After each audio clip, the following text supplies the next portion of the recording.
আচমকা বদলির হুকুম এলো কলকাতা থেকে গয়া। মোটঘাট বেঁধে গয়া পৌঁছে দেখি প্ল্যাটফর্মে সুখলাল দাঁড়িয়ে। সুখলাল অফিসের কাজে অনেকবার কলকাতা এসেছে, এক অফিসেরই লোক, সেই সূত্রেই আলাপ। সুখলাল বলল, আপনার জন্য একটা বাসার জোগাড় করে রেখেছি, শহরের একটু বাইরে, বেশ নিরিবিলি জায়গা, আপনার ভালোই লাগবে। শহর থেকে মাইল দুয়েক দূর। বাড়িটা এক নজরে ভালোই লাগলো।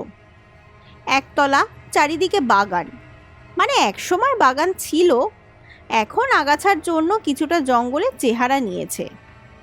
দুখানা ঘর, একটা বসবার আর একটা শোবার, এছাড়া ছোট একটা রান্নাঘর। শুক্লাল বাড়ির মধ্যে ঢুকে দুদিকে জানলাগুলো খুলে দিল। শীতের অল্প ঠান্ডা বাতাস ভালোই লাগলো। চারপাশে বাড়ি না থাকায় অনেক দূর পর্যন্ত দেখা গেল উঁচু নিচু মাঠ, গাছপালা, ঝোপঝাড়।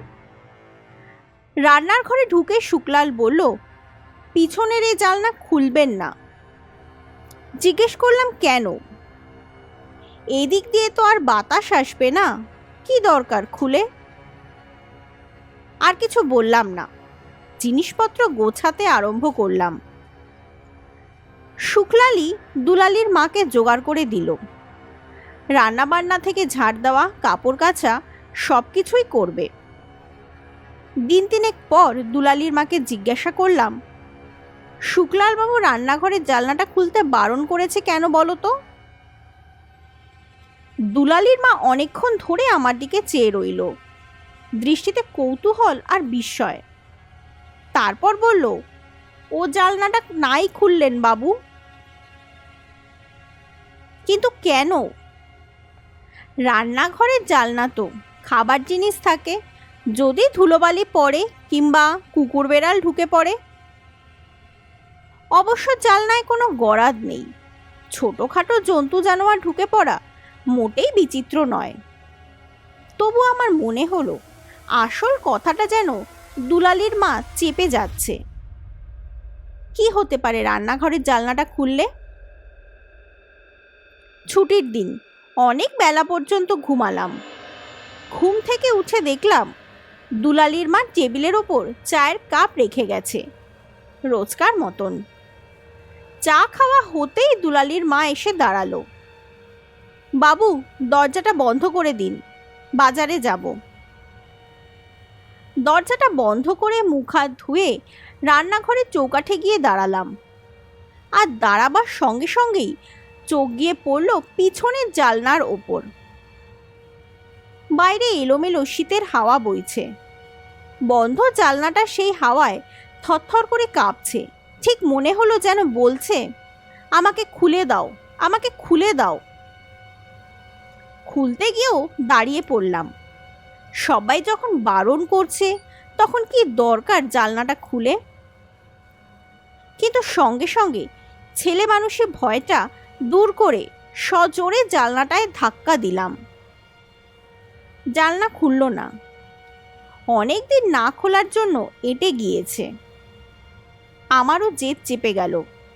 প্রাণপণ শক্তিতে জানলাটা খোলবার চেষ্টা করতে লাগলাম। বার চারেক ধাক্কা দেবার পরে জানলাটা খুব শব্দ করে খুলে গেল। খোলার সঙ্গে সঙ্গে আশ্চর্য এক কাণ্ড! বাইরে থেকে গরম একটা হাওয়ার ঝলক ঘরের মধ্যে এসে ঢুকলো। কেন এমন হলো? অন্য জানলা দিয়ে বেশ ঠান্ডা হাওয়া আসছে, শীতের স্বাভাবিক হাওয়া। তবে কি অনেক দিন বন্ধ থাকার জন্য হাওয়াটা এরম গরম? ঠিক বুঝতে পারলাম না। এগিয়ে জানলার কাছে গিয়ে দাঁড়ালাম। কি আছে বাইরে যার জন্য এ জানলাটা খোলা নিষেধ ছিল?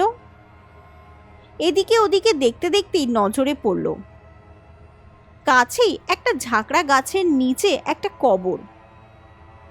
কবরের সাইজ দেখে মনে হলো ছোট বয়সের কেউ শুয়ে আছে। কবরের মাথার কাছে একটা সাদা রঙের ক্রস।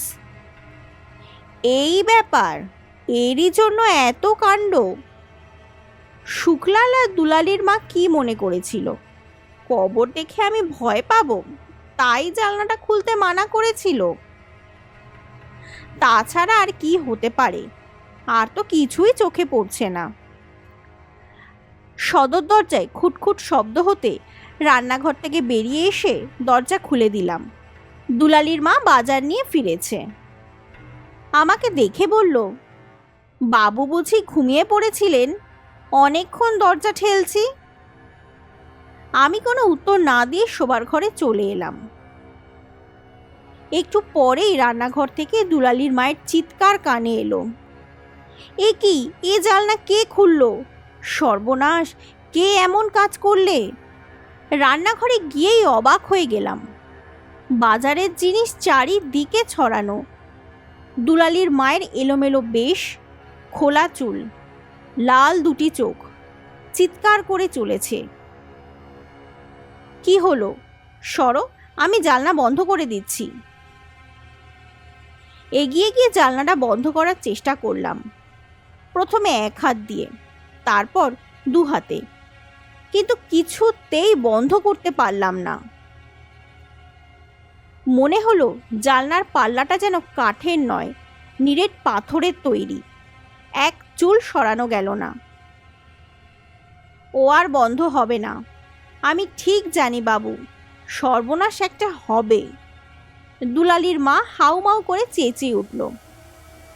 সজোরে তাকে একটা ধমক দিয়ে বললাম, আহ, কি হচ্ছে কি? চুপ করো। জানলার কবজাটা শক্ত হয়ে গিয়েছে, কাল মিস্ত্রি ডেকে ঠিক করে নিলেই হবে। সেই রাত্রেই আমার খাবার ঢাকা দিয়ে দুলালির মা রোজকার মতো চলে গিয়েছে। আমি বাইরের ঘরে বসে অফিসের কাজ করছিলাম।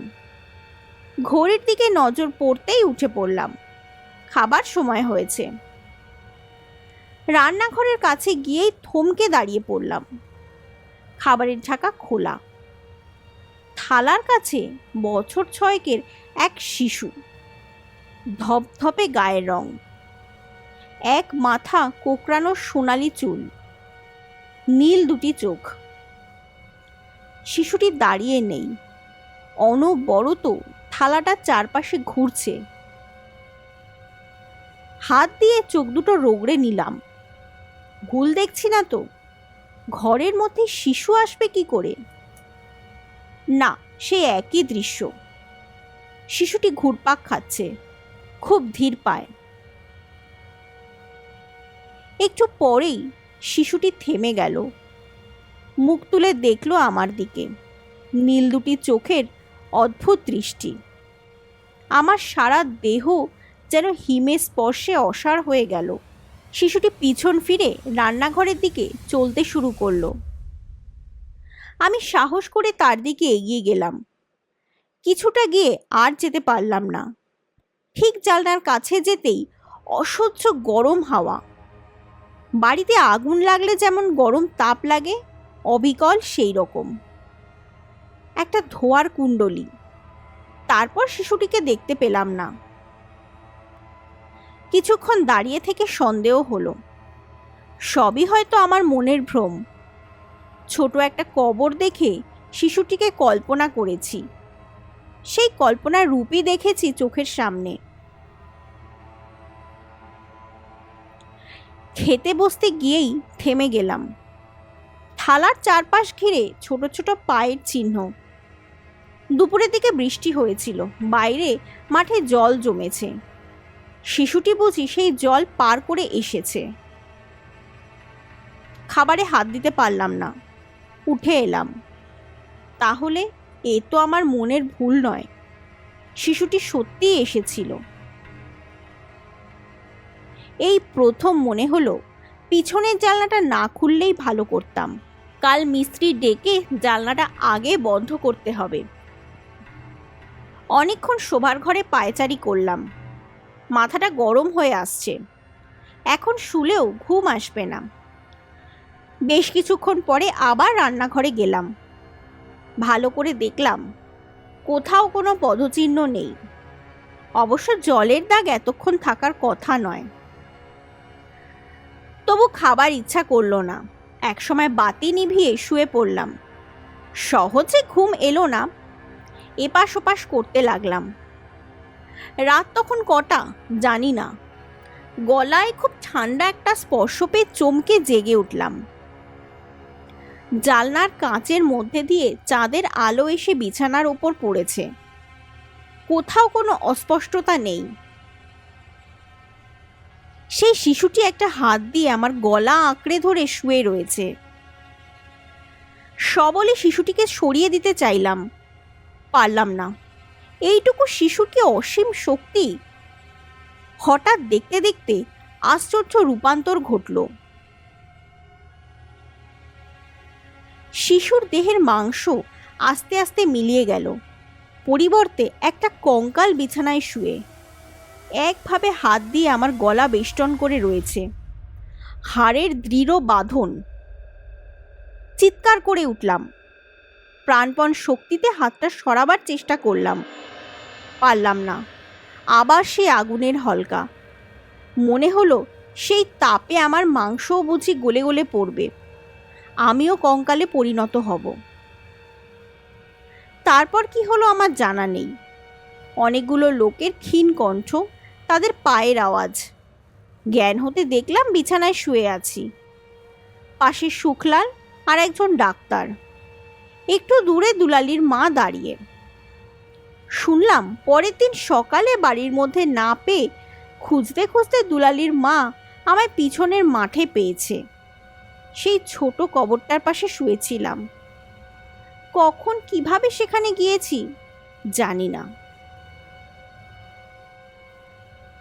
গল্পের নাম পিছনের জানলা। লেখক হরিনারায়ণ চট্টোপাধ্যায়।